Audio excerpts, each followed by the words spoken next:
Guys നമസ്കാരം. ഇന്നത്തെ വീഡിയോയിൽ വളരെ ഇമ്പോർട്ടൻ്റ് ആയിട്ടുള്ള ടോപ്പിക്കാണ് ഡിസ്കസ് ചെയ്യുന്നത്.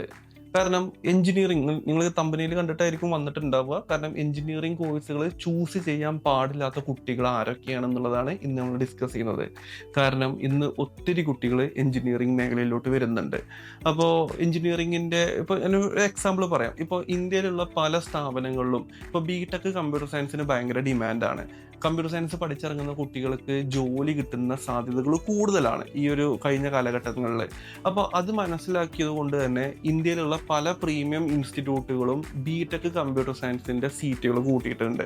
അതായത് ചില കോളേജുകളിലൊക്കെ ഒരു അക്കാഡമിക് ഇയറിൽ ജോയിൻ ചെയ്യുന്ന കുട്ടികളുടെ എണ്ണം 5,000, 6,000, 7,000, 8,000 വരെയൊക്കെ ഒരു സ്ട്രീമിന് മാത്രം. ഇപ്പോൾ കമ്പ്യൂട്ടർ സയൻസ് ആണെന്നുണ്ടെങ്കിൽ computer science engineering, computer science and artificial intelligence and machine learning, artificial intelligence and data science, ഇതുപോലെ പല പേരിലും കോഴ്സിലും എന്ത് ചെയ്യുന്നുണ്ട്, ഒത്തിരി കുട്ടികളെ ജോയിൻ ചെയ്യിപ്പിക്കുന്നുണ്ട് കോളേജുകളിൽ. അതായത് നമ്മുടെ നാട്ടിലുള്ള ജോബ് ഡിമാൻഡ് അനുസരിച്ചിട്ട് ഇത് പഠിച്ചിറങ്ങുന്ന കുട്ടികളുടെ എണ്ണം, അതായത് നമ്മുടെ നാട്ടിൽ എത്രത്തോളം ജോലികളുണ്ടോ അതുമായിട്ട് പഠിച്ചിറങ്ങുന്ന കുട്ടികളുടെ എണ്ണവുമായിട്ട് കമ്പയർ ചെയ്യുമ്പോൾ അത് വലിയൊരു ഡിഫറൻസ് ആണ് വരുന്നത്. അതുകൊണ്ട് തന്നെ ഇനി ഫ്യൂച്ചറിൽ എഞ്ചിനീയറിംഗ്, ഇപ്പോൾ കമ്പ്യൂട്ടർ സയൻസ് ആണെങ്കിലും മറ്റുള്ള കോഴ്സുകളാണെങ്കിലും ടോപ്പ് ലെവൽ കോളേജുകളിൽ പഠിച്ചിറങ്ങുന്ന കുട്ടികൾക്കായിരിക്കും കൂടുതൽ ഓപ്പർച്യൂണിറ്റീസ് കിട്ടുക എന്നുള്ളത് നമ്മളെല്ലാവരും മനസ്സിലാക്കേണ്ട കാര്യമാണ്. അപ്പോൾ ഇന്നത്തെ വീഡിയോയിൽ കംപ്ലീറ്റ് ആയിട്ട് ഡിസ്കസ് ചെയ്യാൻ പോകുന്നത് ആരൊക്കെയാണ് എഞ്ചിനീയറിംഗ് കോഴ്സിലോട്ട് വരാൻ പാടില്ലാത്തത് എന്നാണ് ഇന്നത്തെ വീഡിയോയിൽ ഡിസ്കസ് ചെയ്യുന്നത്. അപ്പോൾ എല്ലാവർക്കും ആഫ്റ്റർ പ്ലസ് ടു മലയാളം എന്ന് പറയുന്ന യൂട്യൂബ് ചാനലിലോട്ട് സ്വാഗതം. അപ്പോൾ ആരൊക്കെയാണ് എഞ്ചിനീയറിംഗ് കോഴ്സ് തിരഞ്ഞെടുക്കാൻ പാടില്ലാത്തത്?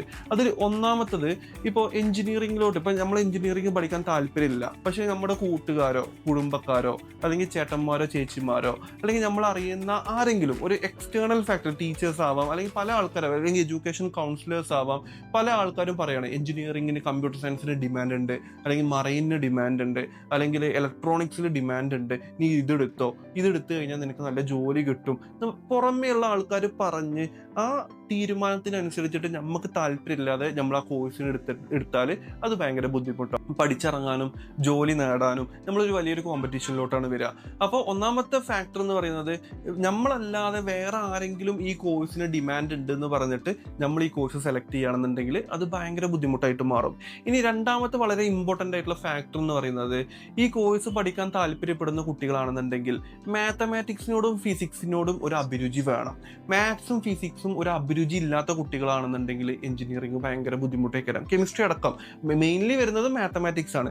മാത്തമാറ്റിക്സ് എന്ന് പറയുമ്പോൾ അതിൽ വരുന്നതാണ് കാൽക്കുലസിൽ മെയിനായിട്ട് വരുന്നതാണ് ഡെറിവേഷൻസും ഇൻ്റഗ്രേഷൻസും, അതുപോലെ തന്നെ മെട്രിക്സ് വരുന്നുണ്ട്, അതുപോലെ തന്നെ പ്രോബബിലിറ്റി ആൻഡ് സ്റ്റാറ്റിസ്റ്റിക്സ് വരുന്നുണ്ട്, അതുപോലെ തന്നെ ട്രിഗ്നോമെട്രി വരുന്നുണ്ട്, അതുപോലെ തന്നെ ഡിറ്റർമിനൻസ് വരുന്നുണ്ട്. അപ്പോൾ ഇതൊക്കെ പഠിക്കാൻ ബുദ്ധിമുട്ടുള്ള കുട്ടികൾ, പ്ലസ് 1 പ്ലസ് 2 ഇതൊക്കെ പഠിക്കാൻ ബുദ്ധിമുട്ടുള്ള കുട്ടികളാണെന്നുണ്ടെങ്കിൽ എഞ്ചിനീയറിംഗിലോട്ട് വരാതെക്കുന്നതാണ് നല്ലത്. ഇനിയിപ്പോൾ ഫിസിക്സിലോട്ട് വരുന്ന സമയത്ത് ഫിസിക്സിൽ മെക്കാനിക്സ് വരുന്നുണ്ട്, ഇലക്ട്രിസിറ്റി ആൻഡ് മാഗ്നറ്റിസം വരുന്നുണ്ട്, വേവ്സ് ആൻഡ് മോഡേൺ ഫിസിക്സ് വരുന്നുണ്ട്.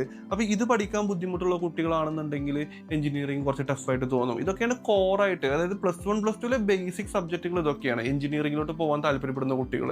അപ്പോൾ ഇൻ്റഗ്രേഷനും ഡിഫറൻസിയേഷനും അല്ലെന്നുണ്ടെങ്കിൽ ഡിറ്റർമിനൻസും അല്ലെങ്കിൽ പ്രോബബിലിറ്റി സ്റ്റാറ്റിസ്റ്റിക്സ് പോലുള്ള സബ്ജക്റ്റുകളിൽ നല്ല രീതിയിൽ താല്പര്യമുള്ള കുട്ടികളാണെന്നുണ്ടെങ്കിൽ മാത്രം എന്ത് ചെയ്യുക, എഞ്ചിനീയറിംഗിലോട്ട് വരിക. ഇനി കെമിസ്ട്രിയിലോട്ട് വരുന്ന സമയത്ത് chemical bonding, thermodynamics, electro chemistry, അതുപോലെ തന്നെ ഓർഗാനിക് കെമിസ്ട്രി, ഇനോർഗാനിക് കെമിസ്ട്രി, ഇതുപോലത്തെ സബ്ജക്റ്റുകളുണ്ടല്ലോ, ഇതിനോട് താല്പര്യമുള്ള കുട്ടികളാണെന്നുണ്ടെങ്കിൽ മാത്രം എഞ്ചിനീയറിംഗിലോട്ട് വരിക. അല്ലെങ്കിൽ നിങ്ങൾക്ക്, അതായത് പ്ലസ് 1 പ്ലസ് 2 ഇതൊന്നും ബേസ് ഇല്ലാത്ത കുട്ടികളാണെന്നുണ്ടെങ്കിൽ എഞ്ചിനീയറിംഗ് പഠിച്ചെടുക്കുക എന്ന് പറയുന്നത് ഭയങ്കര ബുദ്ധിമുട്ടാണ്. ഇനി മറ്റൊരു ഫാക്ടർ എന്താണെന്ന് ചോദിക്കുകയാണെന്നുണ്ടെങ്കിൽ, പല കുട്ടികളുടെയും ധാരണ എഞ്ചിനീയറിംഗ് പഠിച്ച് പാസ്സായാൽ ഹൈ ഡിമാൻഡും ഹൈ ജോബ് ഓപ്പർച്യൂണിറ്റി, പെട്ടെന്ന് പൈസ ഉണ്ടാക്കുക എന്ന് പറയുന്ന ഒരു മൈൻഡ് ഉണ്ട്. അങ്ങനെ ഒരിക്കലും ഉണ്ടാവില്ല.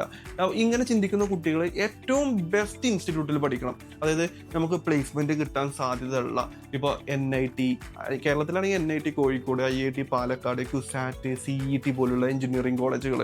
ഇനിയിപ്പോൾ കേരളത്തിന് പുറത്തൊക്കെ നോക്കുകയാണെങ്കിൽ IIT, ഇപ്പോൾ കേരളത്തിൽ IIT ഉണ്ട്, പാലക്കാട് ഉണ്ട്, IIT മദ്രാസ്, ഇതുപോലത്തെ IITകളിൽ, NITകളിൽ, IIIT, CFTI, IIST, ഇതുപോലത്തെ ഏറ്റവും ടോപ്പ് പ്രീമിയം ഇൻസ്റ്റിറ്റ്യൂട്ടുകളിൽ എൻട്രൻസ് എൻട്രൻസ് എഴുതി അഡ്മിഷൻ കിട്ടി പ്ലേസ്ഡ് ആവാൻ പറ്റുകയാണെന്നുണ്ടെങ്കിൽ അതാണ് ഏറ്റവും ബെസ്റ്റ്.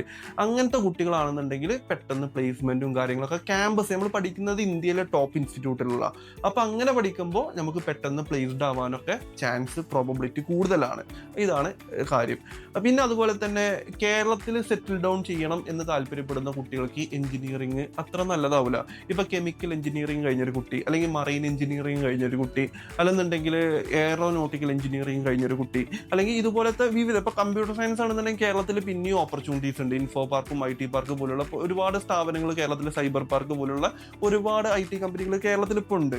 പക്ഷെ എന്നാൽ തന്നെ IT ആണെങ്കിലും ഇപ്പൊ ബാംഗ്ലൂർ, ഹൈദരാബാദ് ഒക്കെ വെച്ച് കമ്പയർ ചെയ്യുമ്പോൾ കേരളത്തിൽ അതിന്റെ 10% പോലും കേരളത്തിലില്ല എന്നുള്ളതാണ് വാസ്തവം. പക്ഷെ നമ്പർ ഓഫ് കുട്ടികൾ പഠിച്ചിറങ്ങുന്നത് കൂടുതലായതുകൊണ്ട് തന്നെ കേരളത്തിൽ ജോലി കിട്ടുക എന്ന് പറയുന്നത് ഭയങ്കര ബുദ്ധിമുട്ടാണ്. പിന്നെ മറ്റുള്ള എഞ്ചിനീയറിംഗ്, ഇപ്പോൾ കേരളം എന്ന് പറയുന്ന സംസ്ഥാനം, മലയാളികൾ താമസിക്കുന്ന കേരളം എന്ന് പറയുന്ന സംസ്ഥാനത്തിൽ ഇപ്പോൾ കെമിക്കൽ എഞ്ചിനീയറിംഗ് പഠിക്കുന്ന ആൾക്കാർക്ക് ഒരു കെമിക്കൽ ഫാക്ടറിയോ അല്ലെന്നുണ്ടെങ്കിൽ വലിയൊരു കെമിക്കൽ റിലേറ്റഡ് ചെയ്തിട്ടുള്ള വർക്ക് ചെയ്യാൻ പറ്റുന്ന വലിയ ഫാക്ടറീസോ വലിയ ഇൻഡസ്ട്രീസോ കേരളത്തിലില്ല എന്നുള്ളതാണ് സത്യം. അപ്പോൾ സ്വാഭാവികമായിട്ടും തമിഴ്നാട്ടിലോട്ടോ അല്ലെന്നുണ്ടെങ്കിൽ കർണാടകത്തിലോട്ടോ മഹാരാഷ്ട്രയിലോട്ടോ ബോംബെയിലോട്ടോ ഇങ്ങനെ പല സിറ്റികളിലും പോയിട്ട് സെറ്റിൽ ഡൗൺ ചെയ്യേണ്ടി വരും. അപ്പോൾ കേരളത്തിൽ സെറ്റിൽ ഡൗൺ ചെയ്യാൻ താല്പര്യപ്പെടുന്ന കുട്ടികൾക്ക് എഞ്ചിനീയറിംഗ് ഒരു ബെസ്റ്റ് ഓപ്ഷൻ ആണോ എന്ന് ചോദിച്ചാൽ ആണ്. പക്ഷെ അത് നല്ല രീതിയിൽ ചിന്തിച്ചിട്ടേ എടുക്കാൻ പറ്റുള്ളൂ. ഓരോ സ്ട്രീം എടുക്കുമ്പോഴും ശ്രദ്ധിക്കണം. എന്തുകൊണ്ടാണ് എഞ്ചിനീയറിംഗ് ചൂസ് ചെയ്യേണ്ട എന്ന് പറഞ്ഞതിൽ ഇത്രയും കാര്യങ്ങളാണ് ഉള്ളത്. ഇനി ഇതല്ലാതെ കുറേ പോയിന്റുകൾ ഉണ്ട് കേട്ടോ. ബേസിക് ആയിട്ട് അല്ലെങ്കിൽ ഏറ്റവും കോറായിട്ടുള്ള 4 പോയിന്റ് ഞാൻ പറഞ്ഞിട്ടുള്ളൂ. അപ്പോൾ എഞ്ചിനീയറിംഗ് എടുക്കേണ്ട കുട്ടികൾ എന്ന് പറഞ്ഞാൽ അതിയായ താല്പര്യമുള്ള കുട്ടികളാവണം. അതായത് നിങ്ങൾക്ക് മാത്തമാറ്റിക്സിനോടും +1 + 2 മാത്സും ഫിസിക്സും കെമിസ്ട്രിയും ഒക്കെ നല്ല താല്പര്യമുള്ള കുട്ടികളാണെങ്കിൽ എഞ്ചിനീയറിംഗ് നിങ്ങൾക്ക് എടുക്കാം. പഠിക്കുമ്പോൾ ഏറ്റവും ടോപ്പ് സ്ഥാപനങ്ങളിൽ മാത്രം പഠിക്കുക, എൻട്രൻസ് എഴുതി കയറുക. ഈ പ്രൈവറ്റ് ആയിട്ട് പഠിക്കുകയാണെന്നുണ്ടെങ്കിലും ഏറ്റവും ബെസ്റ്റ് ഇൻസ്റ്റിറ്റ്യൂട്ടിൽ തന്നെ പഠിക്കുക. പ്ലേസ്മെന്റ് ഓറിയന്റഡ് ആയിട്ടുള്ള NIRF റാങ്കിങ്ങിലും national board of accreditation കിട്ടിയിട്ടുള്ള MBA ഒക്കെ കിട്ടിയിട്ടുള്ള ഏറ്റവും ബെസ്റ്റ് പ്ലേസ്മെന്റ് റെക്കോർഡ്സ് ഒക്കെ ഉള്ള ഏറ്റവും ബെസ്റ്റ് സ്ഥാപനങ്ങളിൽ മാത്രം പഠിക്കുക എഞ്ചിനീയറിംഗ്. എന്നാൽ കൂടുതൽ ഓപ്പർച്യൂണിറ്റീസ് ഉണ്ടാവും. അപ്പോൾ ഇത്രയും കാര്യങ്ങളാണ് എഞ്ചിനീയറിംഗിനെ കുറിച്ചിട്ട് കൂടുതൽ പറയാനുള്ളത്. ഇനി നിങ്ങൾക്ക് എന്തെങ്കിലും കൂടുതൽ ഡൗട്ടുകളോ കാര്യങ്ങളോ ഉണ്ടെന്നുണ്ടെങ്കിൽ താഴെ നമ്മുടെ എൻക്വയറി ഫോം ഉണ്ട്. വെബ്സൈറ്റ് ത്രൂ നിങ്ങൾക്ക് നിങ്ങളുടെ ഡൗട്ടുകളും കാര്യങ്ങളൊക്കെ നമ്മളായിട്ട് ചോദിക്കുക. നമ്മളിവിടുത്തെ വിദഗ്ധ കരിയർ കൗൺസിലേഴ്സ് നിങ്ങളെ കോൺടാക്ട് ചെയ്തിട്ട് ഡീറ്റെയിൽ ആയിട്ട് കാര്യങ്ങൾ പറഞ്ഞുതരും. അതുപോലെ തന്നെ ഡിസ്ക്രിപ്ഷനിൽ നമ്മുടെ വാട്സപ്പ് ചാനലിന്റെ ലിങ്കും കൊടുത്തിട്ടുണ്ട്. വാട്സപ്പ് ചാനലിലും ജോയിൻ ചെയ്യുക. അതിലും നിങ്ങൾക്ക് ഒരുപാട് ഇൻഫോർമേഷൻസ് എഡ്യൂക്കേഷൻ റിലേറ്റ് ചെയ്തിട്ടുള്ളത് വരാറുണ്ട്. അപ്പോൾ അതും നിങ്ങൾക്ക് ഹെൽപ്ഫുൾ ആവും. അപ്പോൾ അടുത്ത വീഡിയോയിൽ കാണുന്നത് വരെ നന്ദി, നമസ്കാരം.